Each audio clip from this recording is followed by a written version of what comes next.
या संत हमें प्रसाद देता है, पुष्पमाला देता है, तो उसका हमें उपभोग करना चाहिए। आज यह भूल इंद्र से हो गई तो उन्हें भी श्रीहीन होना पड़ा। जैसे ही ऐसा कहा तो श्री परीक्षित जी हाथ जोड़ करके कहने लगे कि हे प्रभु, ये चरित्र आप हमें श्रवण कराए। तो श्री सुखदेव जी महाराज कहने लगे कि एक बार की बात, दुर्वासा मुनि एक रास्ते में बैठे हुए भजन कर रहे थे। उनके मन में भगवान विष्णु से मिलने की इच्छा हुई, तो वो मिलने के लिए भगवान विष्णु के पास गए। तो मेरे गोविंद ने उनके गले में एक पुष्पों की सुगंधित माला डाल दी। आज जैसे ही माला डाल करके ये रास्ते पर बैठे हैं, उधर से देवताओं के राजा ऐरावत हाथी पर होकर के चले आ रहे हैं। क्या होता है, देव योग से इंद्र ने जैसे ही ऋषि को देखा, दुर्वासा जी को देखा, प्रणाम किया कि गुरुदेव प्रणाम।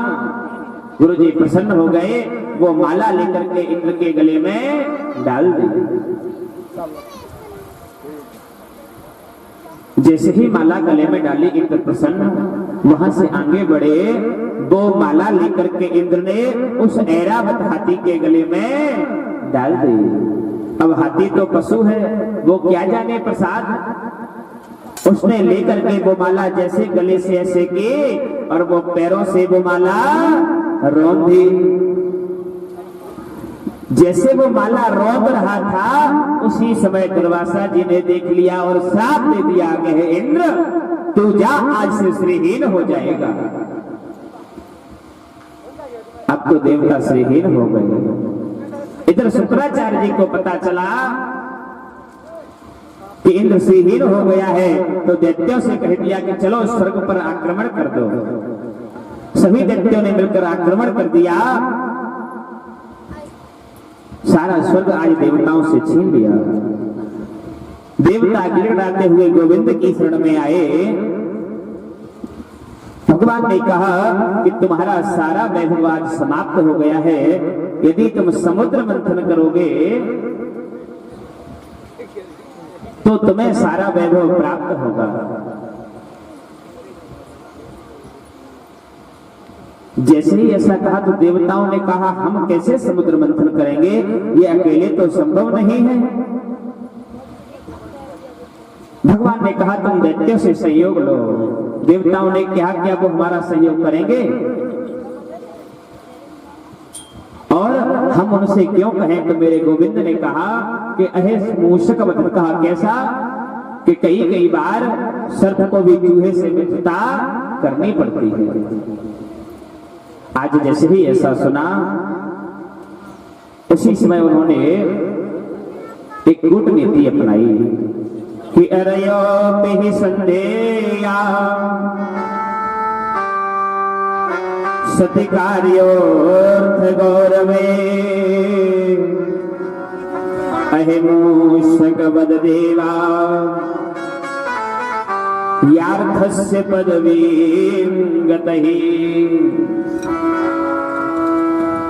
सर्प के सामने चूहा कुछ भी नहीं है, पर जब वो भी जाल में होता है, पिटारे में होता है, तो चूहे का से उससे सहायता लेने पड़ती है। तो आज देवताओं ने अपना कार्य सिद्ध समझने के लिए राक्षसों के पास पहुंचे। दैत्यों से कहा कि समुद्र मंथन करना है, आप बताएं क्या होना चाहिए। असुरों ने कहा क्या होगा समुद्र मंथन से? देवताओं ने कहा उसमें से अमृत निकलेगा और हम लोग अमृत पी लेंगे, तो फिर हम लोग चाहे कितना भी झगड़ा करें, कभी भी कोई मरेगा नहीं। दैत्यों ने कहा ये बात तो पसंद आई कि अमृत निकलेगा, पर मरेंगे नहीं, ये कुछ समझ में नहीं आया। देवताओं ने समझाया,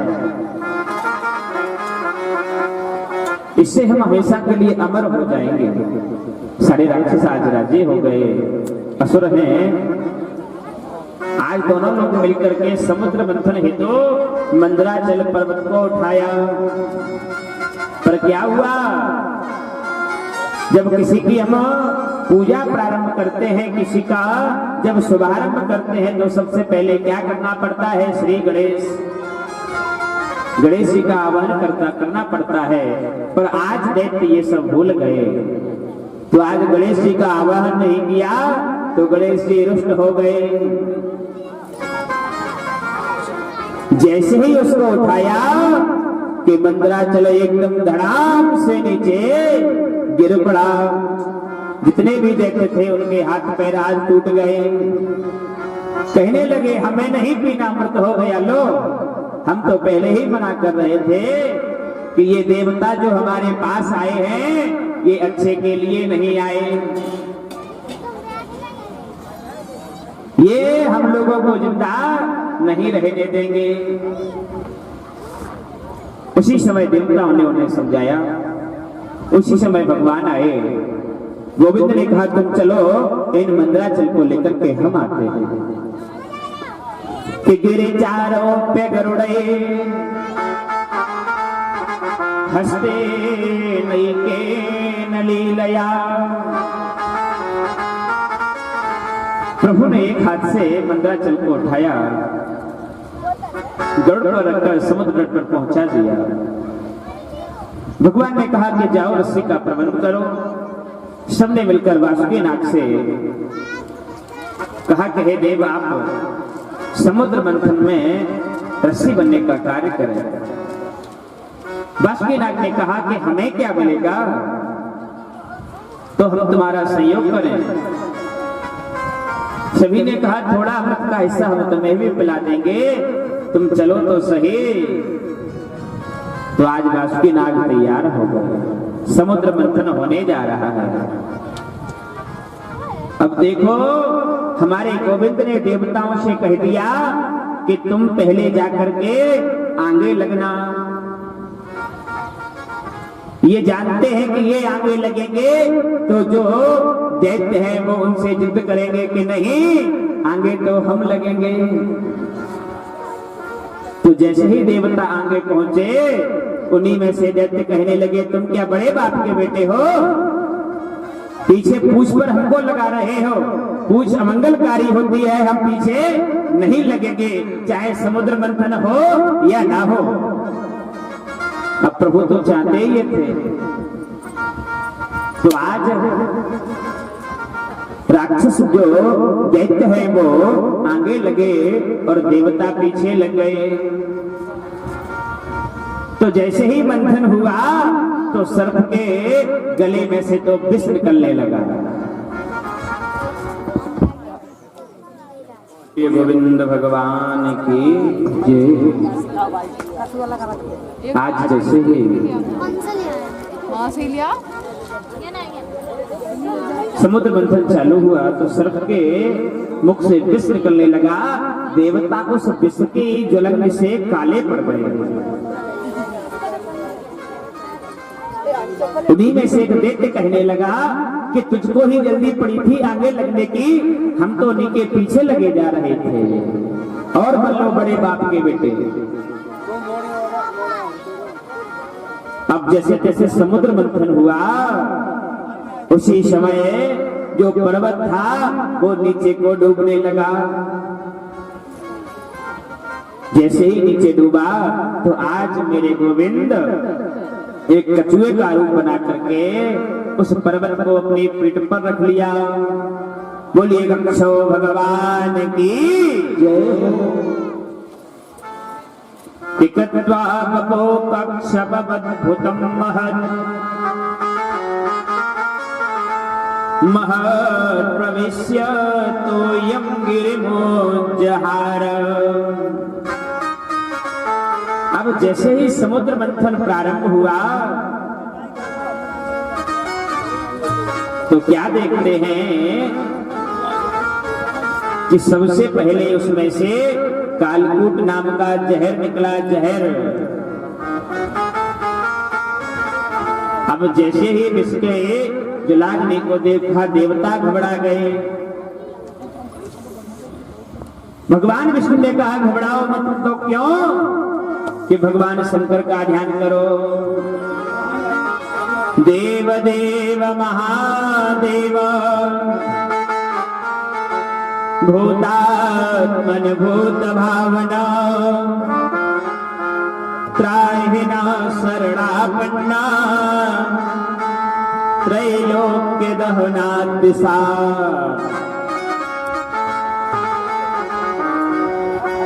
कहने लगे कि हे देवाय देव महादेव, ये विष हमको दग्ध कर देगा, आप हमारी रक्षा करो। तो आज सभी हमारे भूतनाथ भगवान का ध्यान करने लगे। करियो हमारी दुखी दूर होगा गंगरवाली, करियो हमारी दुखी दूर होगा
बोलिए शंकर भगवान की जय हो।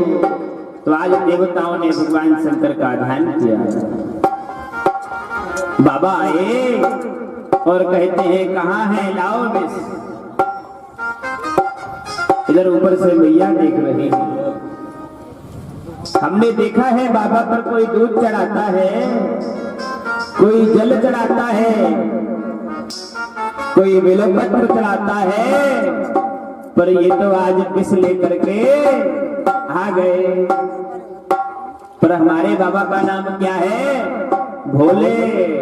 इनका नाम भी भोले और ये अंदर हृदय से भी भोले हैं।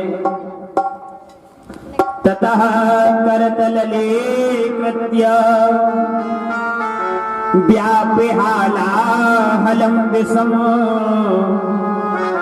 अवक्षयन् महादेव कृपया भूत भावन।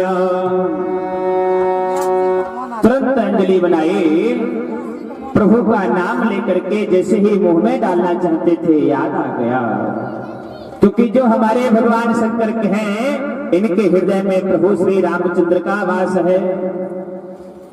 और कहीं ये विष हृदय में अंदर पहुंच गया तो इससे हमारे प्रभु को वेदना पहुंचेगी।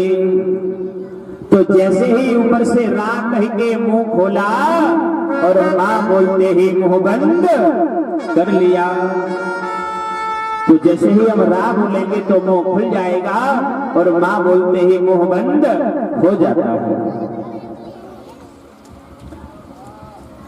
तो ये सारा जो जहर है ये कंठ में रह गया। एक बार की बात एक संत बोल रहे थे कि बालक के लिए माँ बाप दोनों समान होते हैं, समान।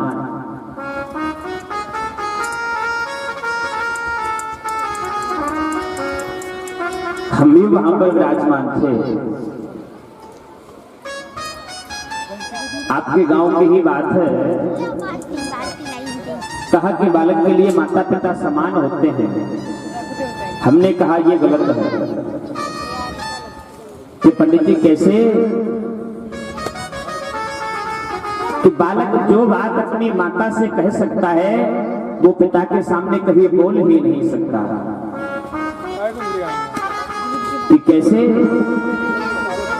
कि यदि हम मुंह से मां कहेंगे तो मुंह खुल जाता है और बाप बा और पा बोलते ही मुंह बंद हो जाता है। तो जैसे ही जब तक सामने मां रहती है मां तो मुंह खुला रहता है और बाप के आते ही मुंह बंद हो जाता है। तो इसलिए माता पर बालक का विशेष प्रेम होता है।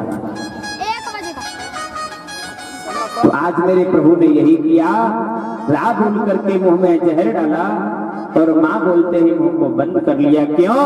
कहीं ये जहर हमारे हृदय में पहुंच गया तो हमारे जो प्रभु श्री राघवेंद्र सरकार हैं उनको विषम वेदना होगी। तो आज से मेरे प्रभु का नाम पड़ गया। बोल नीलकंठ भगवान की जय हो। विश्व भगवान शंकर ले गए। फिर समुद्र मंथन हुआ। धेनु गाय प्रकट हुई, ऋषियों को दान दे गए। चंद्रमा प्रकट हुआ, बाबा के मस्तक पर विराजमान हो गया। और 24वां घोड़ा निकला, राजा बलि ने ले लिया। और जैसे ही ऐरावत हाथी निकला तो वो हाथी इंद्र ने ले लिया। पुनः मंथन हुआ, कौस्तुभ मणि निकली जो नारायण के गले में स्थापित की गई। अप्सराएं निकली, पारिजात जो कल्प वृक्ष है वो भी निकला, वो स्वर्ग में आज स्थापित कर दिया। अचानक एकदम बहुत जोर से बिजली गड़गड़ाई कि ततश्चात् विरभूत साक्षात् क्षीरमा भगवत्परा रजयन्ते दिशः कान्त्या विद्युत् सौदामिनी यथा। मैया लक्ष्मी का प्राकट्य हो गया। जितने भी दैत्य और देव हैं सभी मैया के चेहरे को देख करके माधुर्य प्रसन्न होने लगे। अब होता क्या है, मैया के हाथ में जयमाला है। जैसे ही जयमाला देखा, सभी ने वो कार तो बंद कर दिया, एक लाइन में होकर के बैठ गए। क्यों? अब तो विवाह होगा, पहले विवाह। सभी ने अपने मुंह पर हाथ मलने लगे, चेहरा साफ करने लगे। उन्हीं बीच में बाबा दुर्वासा भी बैठे थे। अब मैया बारी बारी से सबको देखती जा रही हैं कि हमें ये जयमाला किसके गले में डालनी है। जैसे ही दुर्वासा जी मिले, मैया सोचने लगी कि नूनम तपो यस्य न मनुन्य निर्जना। निश्चित रूप से ये है तो कोई तपस्वी, पर इसने क्रोध पर विजय प्राप्त नहीं की। हम इसके गले में जयमाला नहीं डालेंगे। आज भैया ने दुर्वासा जी को छोड़ दिया, उनका चेहरा उदास। देवता बैठे हैं, पंक्ति लगा करके मैया निकल गई, किसी को जयमाला नहीं पहनाई। और हमारे जो नारायण हैं, गोविंद हैं, वो एकांत में बैठे हुए हैं। मैया ने देखा, मैया प्रसन्न हो गई कि मंगलम भगवान विष्णु मंगलमो गरुड़ध्वजा मंगलम पुंडरीकाक्ष मंगलायतनो हरिः। कि ये तो मंगल के करने वाले हैं। मैया ने जयमाल उनके गले में डाल दी। अब जितने भी वहां पर बैठते थे वो देखने लगे। हम तो जानते थे ये विष्णु आया ही इसीलिए है। जो चीज हमको अच्छी लगेगी वो ये लेके जरूर जाएगा। फिर समुद्र मंथन हुआ। अब की बार धर्मपति जी ने स्वयं अपने हाथ में कलश ले रखा है, और जैसे ही समुद्र के ऊपर निकले कि दैत्यों ने इशारा कर दिया, छीन लो, अब क्या देखते हो। उसी समय दैत्यों ने वो अमृत का कलश लिया और वहां से 9 2 11 हो गए। कि माम खिप्यत मिथ्योर्दवा साधयिष्ये स्वमायया। आज जैसे ही वो वहां से अमृत का कलश लेकर के चले गए, भगवान विष्णु आए, कहा कि तुम घबराओ मत, हम सब अच्छा करेंगे। आज मेरे प्रभु क्या करते हैं कि एक बड़ा सुंदर मोहिनी रूप बनाया, और मोहिनी रूप जाकर के एक हाथ में पुष्प लिया। सबके चित्त को चुराते हुए भगवान उन दैत्यों के सामने जाकर के खड़े हो गए। अहो रूप महो धाम अहो अस्या नमो यया। और जैसे ही दैत्यों ने प्रभु को देखा, वो तो मुग्ध हो गए, मुग्ध। कहने लगे कि हे कमल नयनी, तुम कौन हो।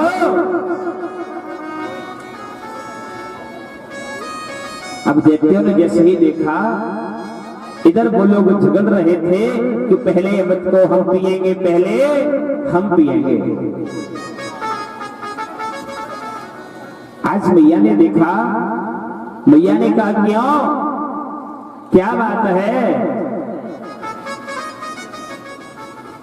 आज दैत्यों ने देखा कि ये देवी बात कर रही हैं। अरे देवी कोई बात नहीं, कोई बात नहीं, आप बताएं कहां से आई हैं, कहां जा रही हैं। मेरे गोविंद ने कहा क्यों, तुम होते कौन हो मुझे पूछने वाले। उन्होंने कहा हम कश्यप ऋषि के पुत्र हैं, समुद्र मंथन करके आए हैं, ये अमृत है हमारे हाथ में।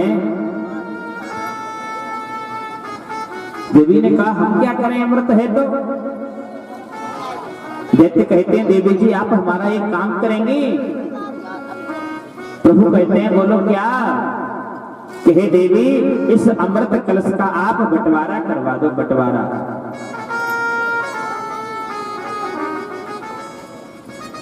देवी ने कहा हम क्यों बंटवारा करवा दे, हमें क्या मिलेगा। दैत्यों ने कहा थोड़ा अमृत आप भी पी लेना।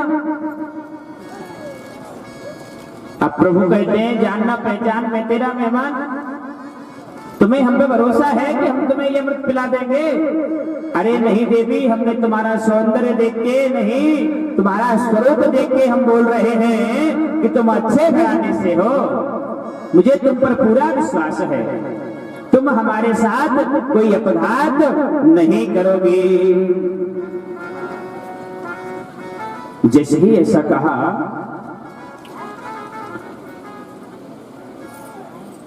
आज देवी के हाथ में कलश दे दिया। कथम कस्य पदायादा कुशल्या वै संगता विश्वासम पंडितो जातो कामिनी सुनयाति। भैया कहने लगे कि तुम हम पर विश्वास तो कर रहे हो पर ये समझदार के लक्षण नहीं है, क्योंकि स्त्रियों पर जल्दी भरोसा करना नहीं चाहिए। प्रभु इसलिए कह रहे हैं कहीं ये हम पर कोई शंका न करने लगे। अब तो वो दैत्य सोचने लगे मुझे लगता है कि ये तो कोई ऊंचे खानदान की है, इतनी सुंदर बातें कर रही है। दैत्यों ने कहा कि हे देवी हमें आप पर पूर्ण विश्वास है, आप हमारा बंटवारा करवा दीजिए। उसी समय दैत्य के साथ में देवता भी वहां पर आ गए। मैया ने जैसे ही देवताओं को देखा दैत्यों से पूछा ये कौन है। अब प्रभु तो लीला कर ही रहे हैं। देवताओं ने कहा ये हमारे ही भाई हैं, सौतेले भाई हैं, सौतेले। हम लोगों ने समुद्र मंथन किया था, इसको हमने चुरा लिया है, तो ये हमें ढूंढते ढूंढते यहाँ पर आ गए। तो प्रभु ने कहा इसमें तो बहुत अमृत है। तो प्रभु ने जैसे ही उसको पकड़ा और कहा हमें तो ऐसा लगता है कि इसमें ऊपर तो पानी पानी है, अंदर ये नीचे गाढ़ा अमृत है। अब देखो देव बुद्धि और दैत्य बुद्धि में इतना अंतर है। जैसे ही ऐसा कहा क्या कि हाँ, तो हमारे जो मोहिनी स्वरूप भगवान हैं उन्होंने कहा कि तुम अगर कहो तो ये पतला पतला अमृत हम इनको पिला दें और जो गाढ़ा गाढ़ा अमृत होगा वो हम तुम्हें पिला देंगे। अब देखो दैत्य बुद्धि, इन्हें यही नहीं पता कि पानी कहीं पतला और गाढ़ा होता है क्या। अमृत क्या है, ये जल ही तो अमृत है। अब ये कभी पतला और गाढ़ा होता है क्या। ये तैयार हो गए, सारे देवता एक पंक्ति से बैठ गए। उन्हीं में दो दैत्य हैं आपस में चर्चा कर रहे हैं। उसने कहा मुझे तो शंका होती है। एक कहता है तुम तो पागल हो गए हो, हर एक पर शंका करते हो, कितनी सुंदर स्त्री है, कितनी अच्छी अच्छी बातें करती है, तुम्हारी तो बुद्धि खराब हो गई है। उसने नहीं सुना। तो वो जो सुरभानु उसमें नाम का एक दैत्य था, सब देवता अमृत पी रहे थे, वो जाकर के उन देवताओं की लाइन में जाकर के बैठ गया। जैसे ही वो सूर्य चंद्रमा के बीच में बैठा, प्रभु ने सबको अमृत पिलाया, गलती से उसको भी अमृत पिला दिया। जैसे ही उसे अमृत पिलाया, सूर्य कहने लगे कि ये तो दैत्य है, ये तो नकली निकला। उसी समय प्रभु ने सुदर्शन को आदेश दिया, उसी समय उसके दो भाग हो गए। यही आज आकाश में राहु और केतु नाम से विराजमान है। और प्रभु उसी समय अमृत का कलश लेकर के अंदर ध्यान हो गए। अब तो उन दैत्यों में अफरा तफरी मच गई। कैसी कि वो जो स्त्री थी वो कहां गई। तो एक दैत्य कहता है हमें लगता है वो स्त्री नहीं थी कि वो बहुरूपिया विष्णु था। कि क्या? हाँ, कि वो था नहीं, वो थी। चला तेरी आँखें किधर गई, जादूगरी तेरी आँखें किधर गई।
उन्होंने मृत संजीवनी विद्या से उनको फिर से जीवित कर दिया।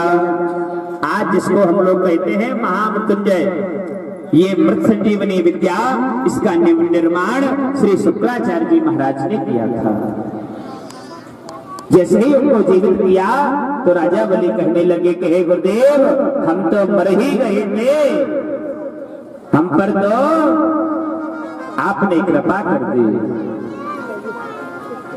तो आज उनसे कहा कि हे दैत्यो, यदि तुम्हें कुछ करना है तो तुम यज्ञ करो